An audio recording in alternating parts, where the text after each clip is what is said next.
Well, this is an interesting question that,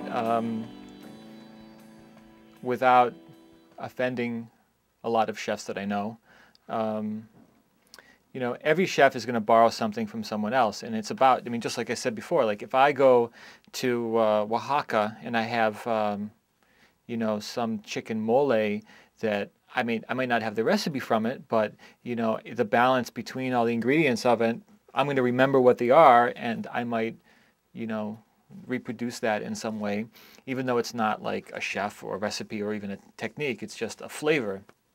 And there's definitely things that the chefs that I've worked for before,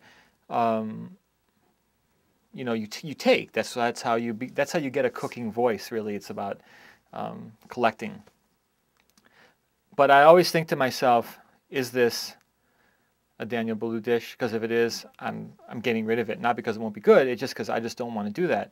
Or my grandmother's ravioli, is that some culinary revolution that was never done before? Absolutely not. But it is interesting about culinary trends and proprietary stuff. And because I've gone back and forth through Europe over many years, and if you've eaten a lot of places, there's a lot of chef borrowing that's gone on over the years that never gets checked by the media because not everyone really knows about it. And there's lots of instances of, still see it all the time. I mean, I've been to El Bulli 3 times now, and there was a particular dish he did, it was probably like 4 years ago. It was the apple caviar technique, which was, it was when he started to really consult chemists, and he made this, it looked like caviar, but it tasted like green apples. And I had that it was like June. It was like right when they first opened, like beginning of the season.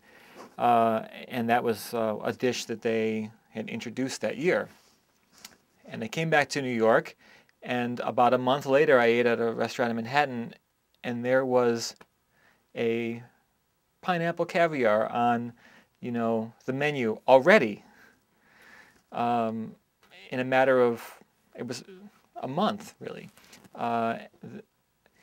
There was a dish that I had in San Francisco probably 12 years ago. It was a lobster dish, then at probably one of the better restaurants in San Francisco, and I thought it was great. Then I went to go work at a restaurant in Paris for 6 months, and it was their signature dish, like the chef's signature dish. I saw on the TV Food Network, I saw a chef that you might know doing his famous potato-crusted sea bass, which Daniel Boulud was doing at Le Cirque in 1986.